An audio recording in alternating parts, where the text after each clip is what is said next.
people I call retrogrades. How to re-evangelize the de-Christianized West. Support us in any way you can, most especially by your prayers. From an authentically Catholic perspective, Right-minded, righteous group that's equal in strength to the radicals. from an authentically masculine perspective, You and your friends versus me and my friends. Bring it on.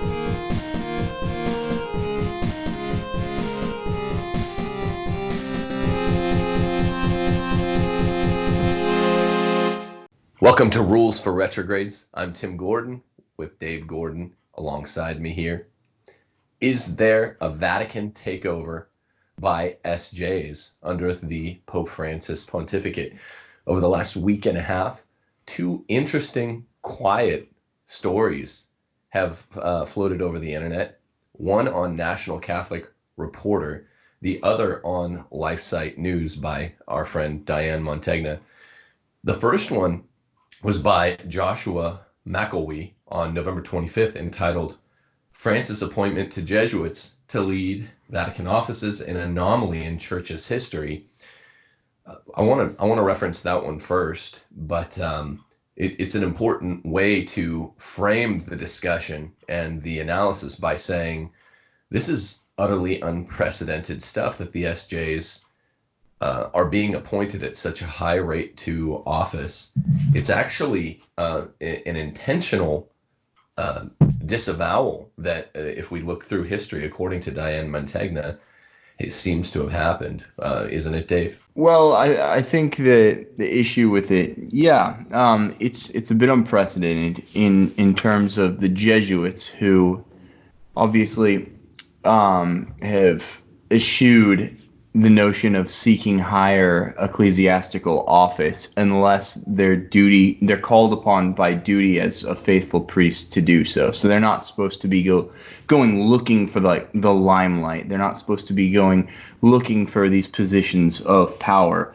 The Jesuits are religious, and they are bound by their vows of poverty, chastity, obedience. And their call is to evangelize and to educate and to bring the gospel to places that don't have the gospel. So just brief rundown of the history of the Jesuits. They're a counter-Reformation religious order that was founded by Saint Ignatius of Loyola, right? And they have some real champions out there, like Saint Francis Xavier. So a lot of martyrs from the Jesuit order. I believe among the most martyrs for any priestly order. And they have a long and storied history, but they definitely have an aversion inherent to the order towards seeking these higher offices unless called upon specifically to do so. Listen to this paragraph from Montegna's article. Historically, the society has been the object of considerable suspicion from more traditional religious orders and from sections of the Catholic laity. Pope Paul IV, who served from 1555 to 1559, prime Counter-Reformation years, described the society's internal structure as a tyranny, and in a difficult and bad-tempered exchange with the second superior general of the Jesuits, only the second, he alleged that if they did not begin the choral recitation of the office, one day Satan would rise from their ranks. Famously, one of the great theological disputes in the history of the Church, the De Auxiliis controversy, was left unresolved because of Pope Paul V's fear that condemning the Jesuit theology of grace as heretical would do irreparable harm to the society's prestige, damaging the Counter-Reformation. The celebrated French author and mathematician Blaise Pascal reproached the society for having compromised the Augustinian doctrine of God's grace and led their penitents into moral laxity. Through the first 200 years of its history, the society was adorned with many saints whose missionary labors were prodigious and who gave their lives for the gospel and for the unity of the Church. Undoubtedly, the Jesuits struck fear into the hearts of Protestants and secular enemies in the Church. In 1773, under huge pressure from so-called enlightened despots then ruling Catholic Europe, Pope Clement XIV, a Franciscan, forever annulled and extinguished the Society of Jesuits, the Society of Jesus, the Jesuits. In the period following their dissolution, certain theological positions dear to the Jesuits, but less congenial to the more traditional schools, sank beneath the waves, and in the words of Francis Sullivan, S.J., hardly any Catholic theologians dared to question the traditional teaching. In 1814, in the wake of Napoleon's defeat and abdication, Pius VII revived the society, its dissolution being associated with the secularism that climaxed in the French Revolution. So what we see under Francis is remarkable, and it's escaping no one's notice. Even Joshua McElwee at the National Catholic Reporter gives a really clear accounting of this. It's not just like right-wingers over at LifeSite News like Diane Montagna are complaining about it. It's really, really remarkable. The only other officer ever to hold office in the Vatican at all, very, very conspicuous name. It's Augustine Cardinal Bea, who we've talked about. I've talked about a lot with Taylor on TNT over the last year. He has several inroads to the fishiness of Second Vatican Council, and of course, even the Third Secret of Fatima. Augustine Cardinal Bea is one of the modernists that really is considered by some one of the top 3, or I've even heard 2 most important fathers at the council, doing lots of theories going lots of which ways. He's the only other Vatican SJ ever, including, throughout all of this history. And other orders are supposed not to be marked by careerism as well. So the Jesuits have, even when they were considered good, Dave, they have a history that's not that young. It's young, but it's not that young. And it's considerably marked by an absence, not only from the pontificate, but now they have 3 under Francis, 3 of the prefectures of the dicasteries there in the Curia. And those 3 are the most recent one, a non-bishop, which we're going to talk about, Juan Guerrero Alves, prefect of the Secretary for the Economy. This is in place of Cardinal Pell.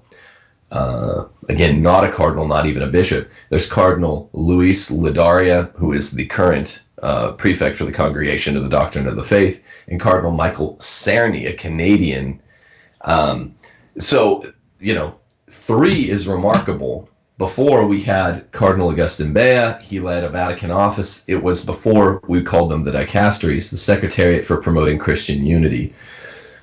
Pope Francis, over the last 2 consistories of cardinals, has elevated 5 guys to cardinal alone. That's a high portion, given the relative portion share of Jesuits to the other orders in the last 2 consistories alone, June 2018, October 2019. So everyone's asking the question, even though the story might have escaped wider notice, is Francis surrounding himself with the Society of Jesus? Yeah, I don't necessarily mind if he, I think everyone has a penchant to have people come up from their own team whose theology they're familiar with. Perhaps he likes the Ignatian way of discerning. My issue isn't so much with him surrounding himself with Jesuits. In fact, there's been a tendency in other pontificates to bring in people from religious orders that they know and kind of trust and are familiar with. I guess my take on it is the problem is he is bringing someone in that would be a priest, and he's not, who has specifically asked to not take the episcopacy when they ascend to this church office, which creates actual theological difficulties within the institutional church itself. So in canon law, when somebody is called to be a cardinal, for instance, who is not a cardinal, who is not a bishop, one of the steps is they immediately have to take the bishop, or the office of the episcopacy. They have to be elevated to a bishop position because of the basically theological necessity. We can't have a church where just lay members or priestly members even who aren't members of the episcopacy, they aren't in a position to be commanding in the church, in the institutional church, especially to bishops, So it's important that if there is going to be someone that takes office that is a priest, that he would have to fulfill these episcopal roles, especially if he's going to be wielding authority over bishops. Otherwise, you have this anomaly of priests commanding bishops, which is, of course, improper, because the church doesn't just have this spiritual power over the sacraments. It also has a temporal power. And when you have somebody of lower order giving orders to somebody who is of a higher order or rank, then that's an impropriety. So the fact that Pope Francis in his pontificate is so willing to kind of forego long-standing rules which are rooted not just in empty custom, hollow ritual, but are rooted in actual theological truth, theological unchanging kind of doctrine, that is a whiff of something problematic. And if it's just if the impetus for this thing is just to elevate somebody from kind of an ideological camp to a position of authority in the Vatican, and he's willing to bend the rules, I guess that would give us all pause. That's not a sufficient reason to forego these theological considerations. Father Arturo Sosa, the Superior General of the Jesuits, said this: the aim is that I had to reread this a couple times as I read over these articles, that specifically Guerrero not be associated with the episcopate. He specifically not be associated with the episcopate. And when questioned, well, why is this the aim? The answer from Father Sosa, the Superior General, was so that he could return to ordinary Jesuit life after his time there in the Vatican. Well, this creates precisely the problem you're talking about. It creates the problem of a non-bishop, a non-cardinal, leading other cardinals under his direction in the dicastery of the Secretariat for the Economy. This is unusual, and again, this is by Sosa's words alone. Let's put it this way: it comes down to us that it's the specific aim to be subversive, right?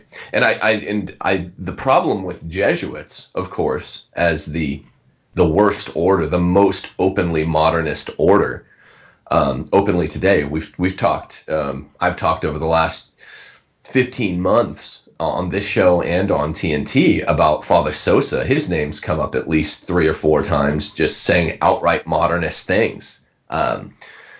The kinds of things that Francis has to bury under the weaponized ambiguity of his talks with the editor of La Repubblica, Eugenio Scalfari. Father Sosa says openly about hell, the devil, Catholic metaphysics. Father Sosa's trouble, in other words. The Jesuits are trouble, and it seems to be designedly so over the last 150 years. There's real trouble on 2 ends. I'm not sure which aim, for my own part, is the kind of motivating principle to be subversive among the dicasteries. That doesn't seem so valuable. This just seems to be the sort of modus operandi of the Francis pontificate. Or to get more Jesuits there. I think it really sticks out that Cardinal Bea is the only other one to ever hold office in the Vatican. And it's really only a short list of names that were ever even secretariats for any of the dicasteries, which are the number 2 positions. We've now got, of the small number of congregations, we have 3 prefectures filled by SJs. It's really remarkable stuff. Yeah. Go ahead. You can finish your thought.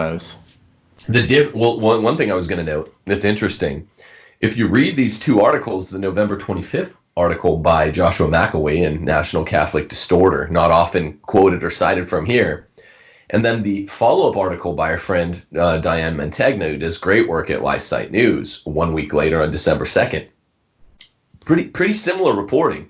There's not such a tonal shift between the reportage. until you get to the relative historicity of this move to staff the Vatican, to stuff it with SJs. Both admit that this is highly unusual. I mean, the word anomaly appears even in the Joshua McElwee article, but except the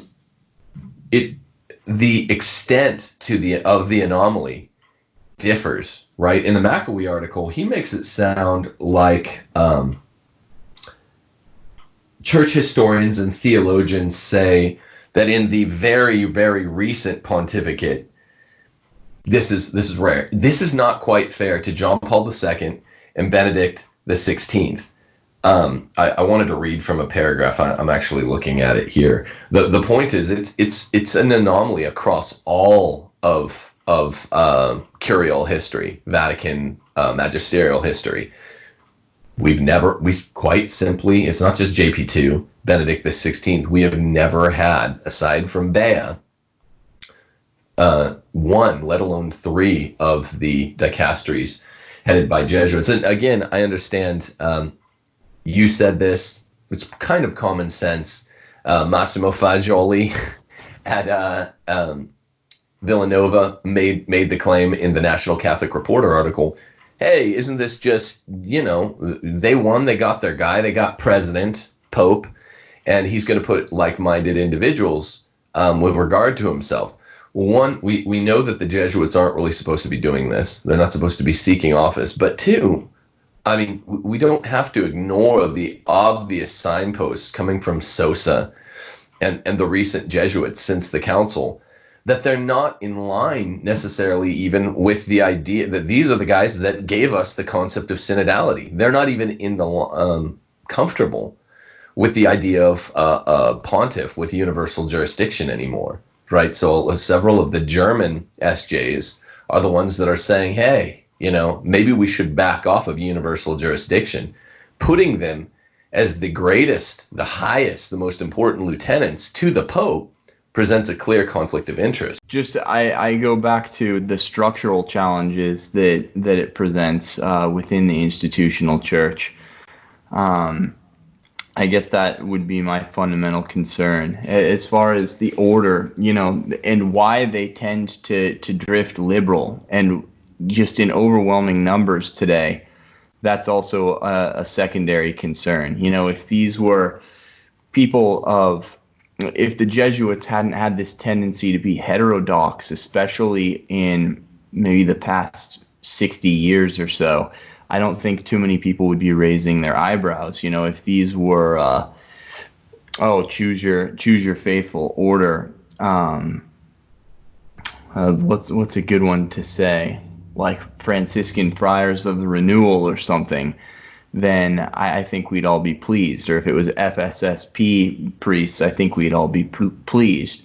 I think the issue for a lot of people is the fact that the Jesuit order has drifted so leftward and is almost figureheaded nowadays by guys like Father James Martin and America Magazine. And of course, James Martin is the editor of America Magazine. But it's the Jesuits' seeming tendency to be so fast and loose with the rules of the faith. That's what at least gives me pause, is just the direction the order goes. And this isn't an overarching condemnation of every Jesuit out there. There are still some faithful ones. I was actually taught by a faithful Jesuit. I took a class on St. Augustine from a faithful Jesuit from St. Louis University. But just by and large, I mean, it is frightening, some of the theology and the bad ideas, the bad philosophy, the bad politicking that's coming out of the Jesuit order today. So to see them just kind of having unprecedented sway in Rome in the Pope Francis pontificate, it's troubling. But more specifically than that, because at some point I'd like to do a show just on the Jesuits. And I was learning as I went through Dion Montegna's article how troubled they were even at the beginning, even during the glorious Counter-Reformation years when they were created as sort of the Pope's Rottweiler, so to speak, as against the Protestants. we're all kind of, everyone says this mantra, oh, they're great the first 300 years, they've been corrupted the last 150 years. I was interested, and I want to do further research and do a full show on it at some point, that even in the first few hundred years, there's a lot of controversy. But so save that for another show. Specific to the pontificate, right? Specific to the idea of having a pope with universal jurisdiction, all of the members of the episcopate, the worldwide episcopate, are pushing this notion, who are pushing this notion of synodality, really a major backing away from the plate of the universal jurisdiction of the sovereign pontiff. This is what they mean, especially coming out of the German SJs. It's the Society of Jesus.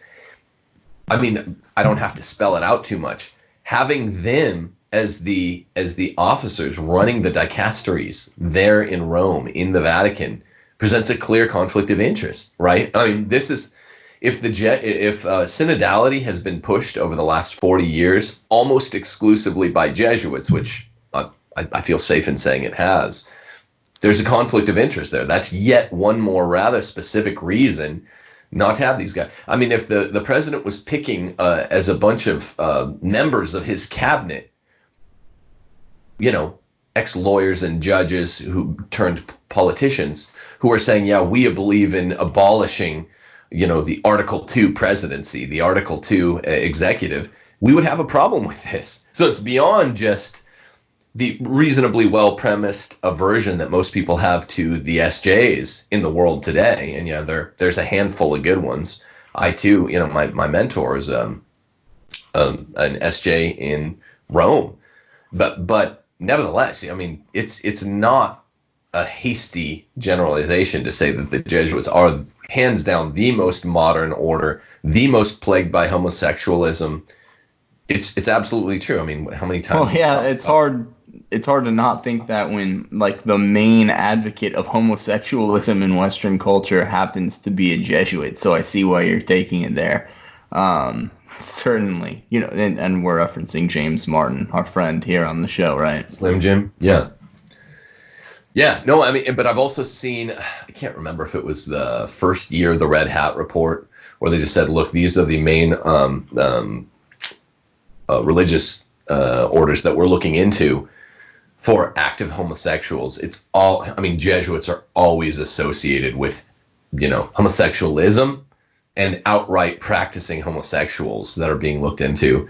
But it's not just that. I mean, there is a problem with synodality. Synodality is almost openly heretical the way it's going. It is a pushback against the universal jurisdiction of the pontiff, but essentially a Eastern Orthodox view of what the pontificate is, right? Yeah. Well, the Pope is the primate or the patriarch of the historically the most important of the five ancient sees, right? The Orthodox accept that.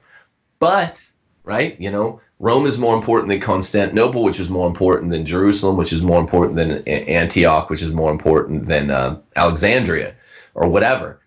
But, say the Eastern Orthodox, he is merely the first honorific among equals. He does not have a kind of jurisdiction over us here, and what they really care about is Constantinople. This sounds like the German Jesuits. This sounds like, I think really there's a Jesuit commitment to synodality. I don't know how deep running the commitment is, of course, because Pope Francis rules like an autocrat.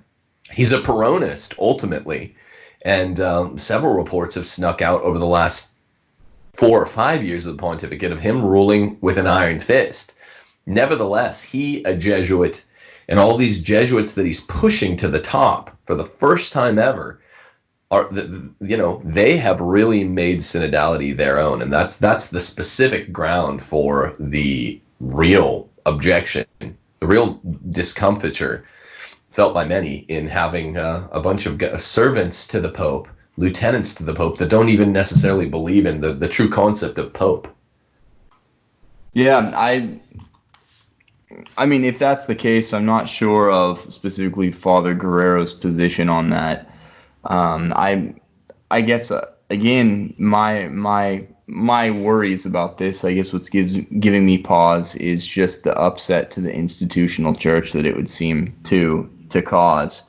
I don't like the tendency of, well, I guess some, in this case Father Guerrero, to want to revert back to the old priestly office after taking this position at the behest of Pope Francis, to be raised to the head of a dicastery, and then to want to revert back to the normal priestly life. Well, while that might be, the human desire, the innate tendency is to want to remain in the status quo, or if you really do love this scholarly Jesuitical life, to want to revert back to that. But it seems to contradict the mantra that the Jesuits, of course, are very loyal to the Pope, and they're willing, and there's a certain air of modesty and obedience that goes into these religious orders, and the Jesuits specifically.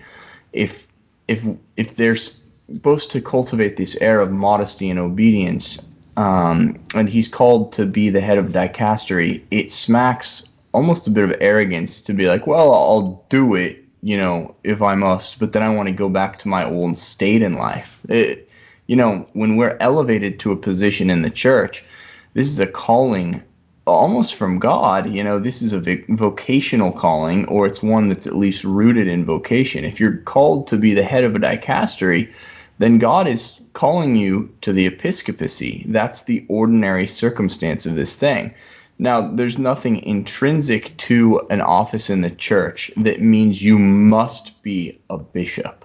Just like being a cardinal doesn't mean you must be a bishop, but still canon law sees fit that you ought to be a bishop, so that these theological issues of basically a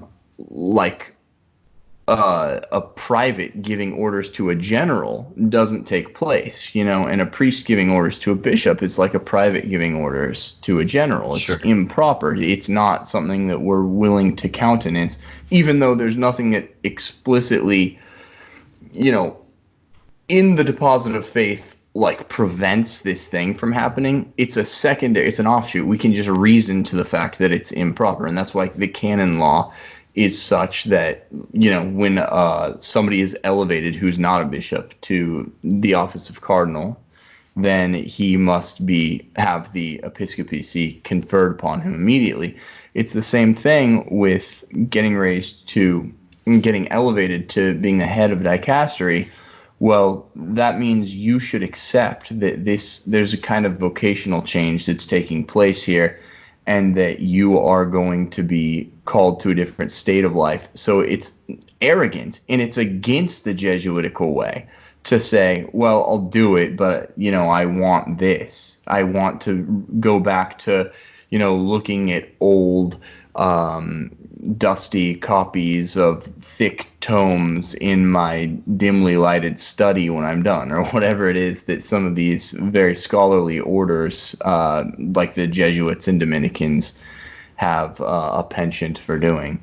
So that, I don't like that. And I think that reeks of a certain arrogance. And number two, I don't understand how Pope Francis is willing to countenance these changes and to long-standing tradition, and again, not tradition without a purpose, but tradition very much in line with theology, how he's willing to see and to tolerate the head of a dicastery who's not a bishop. Why not just put his foot down? And he should expect more of members of his own order, who he knows have this very famously fervent loyalty in name to the papacy, right? The Jesuits were always seen, and from their very institution, as the Pope's watchdog, and they swear a fealty and allegiance to the Pope so that he could command them, even when it's against their own interests. Like, there was a time when the very name Society of Jesus was seen almost as blasphemous, because other orders were taking the names of their founding priest their founding member. They didn't presume so much to take the name of Jesus in their order. So when popes were contemplating having the Jesuits take a new name, the Jesuits, even though it's kind of a hateful idea to them, because Saint Ignatius purposely crafted this name to channel kind of a military allegiance to Christ. So it's very bound, the name, the nomenclature Jesuit, or Society of Jesus rather, it is very bound up in his view of his own religious order. But they were willing to even forego that preferred nomenclature, and were bringing themselves to suggest new names to the Pope, even though it kind of was against their own interests. So they're very much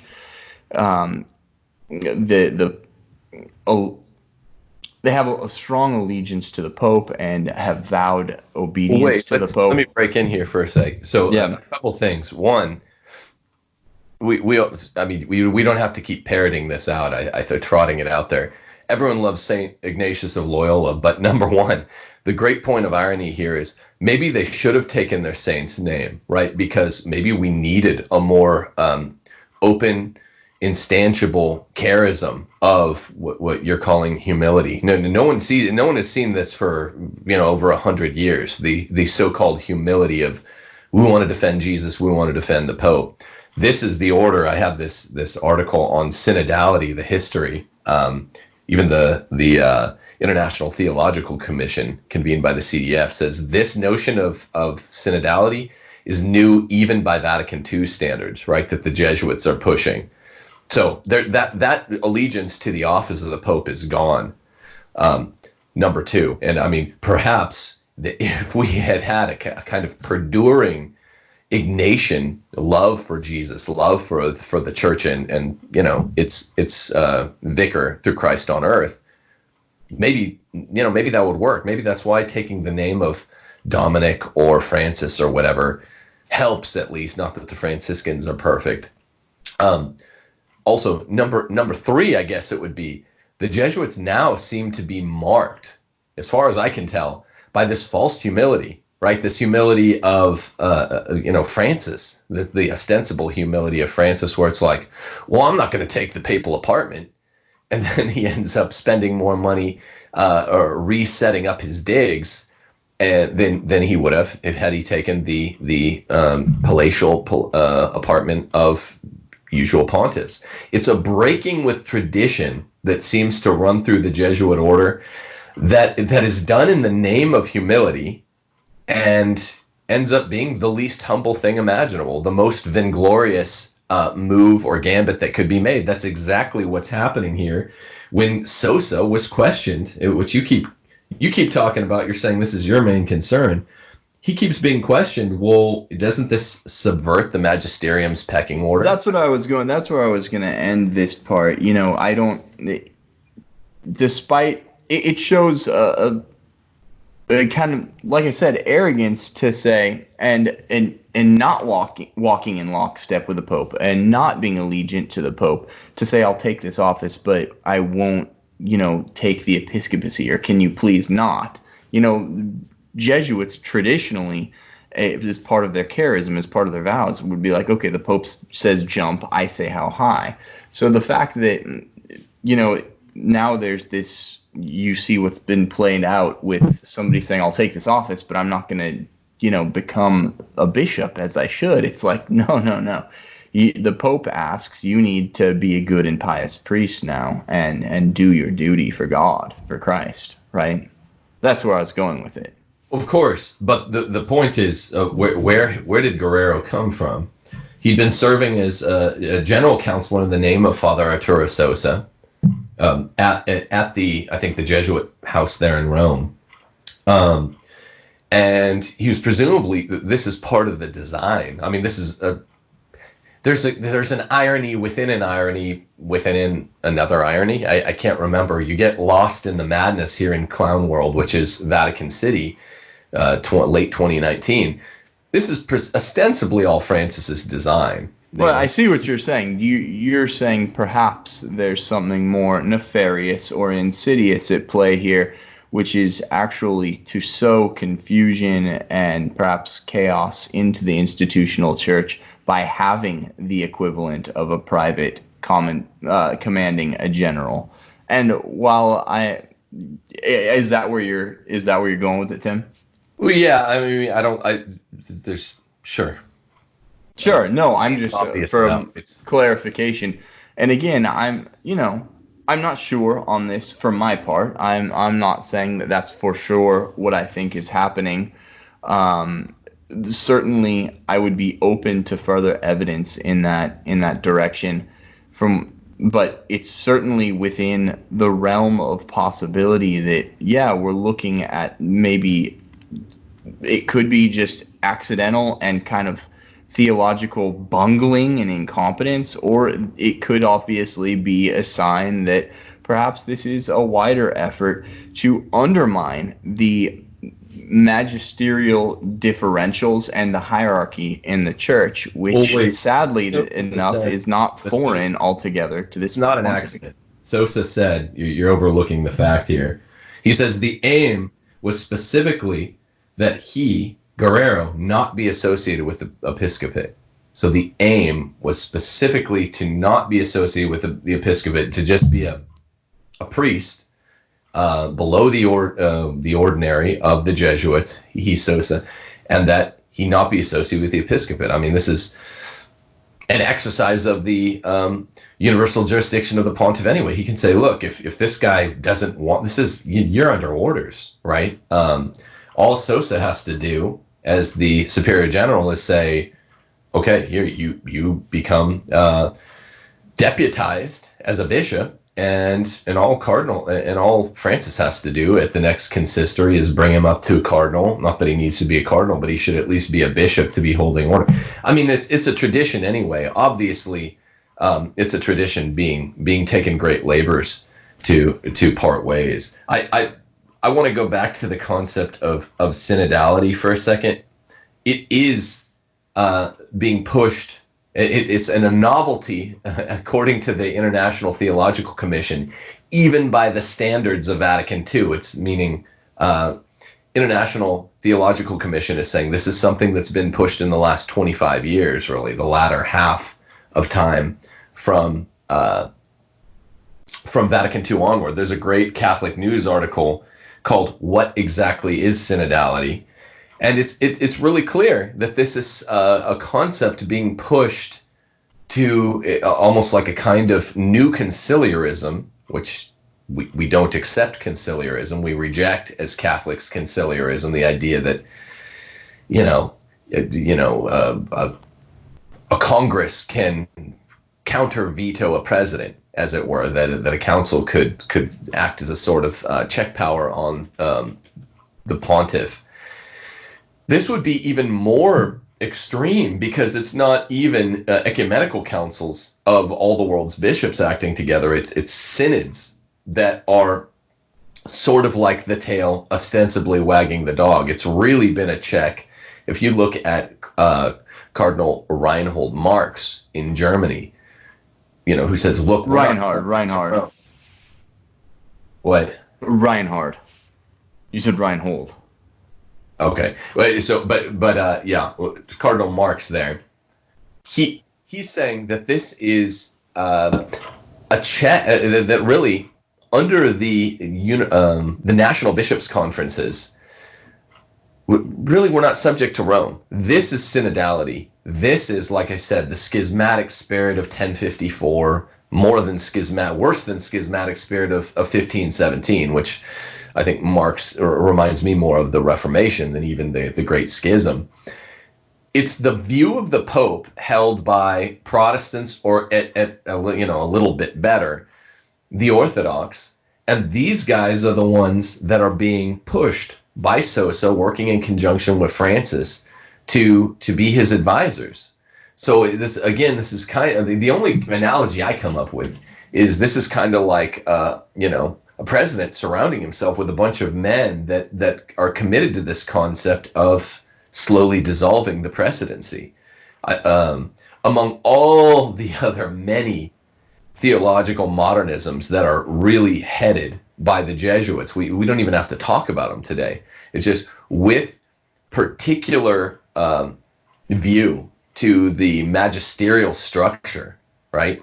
You have this subversive, right? You know, our aim is to have a Jesuit in place in the prefecture that is not going to be deputized as a bishop, and you know, these are a bunch of guys that are ostensibly committed to the principle of synodality. It's just more of the same funny business out of the Pope Francis pontificate. Yeah, the synodality is really damaging to the church because obviously the church is the new Davidic kingdom, and the Pope is basically the prime minister for Christ on earth, who has the keys to the kingdom, who can loose and unloose in the absence of his Lord, in the absence of, you know, King of Kings and the true Davidic king, who's Christ himself. So to take a position like the papacy and to basically water it down, which is what the synodality is a watering down of the papacy to make it just one like seat of honor among a bunch of other co-equal seats of honor with co-equal authority, is really destroying the fabric of this Davidic kingdom, of the governance of this Davidic kingdom. The church is a monarchy, and the Pope sits in basically as representative, as steward of Christ in his physical absence from the world, in order to govern the world and govern the church. And when you devolve the church into just basically these regional positions of power occupied by various patriarchs or, you know, bishops of, quote, co-equal authority, then you're really destroying the fabric of Christ's kingdom on earth, the church, right? I mean, that's the problem. It's theologically wrong. And of course, here on Rules for Retrogrades, one thing that we go to a lot is that principle trumps practical effect, you know?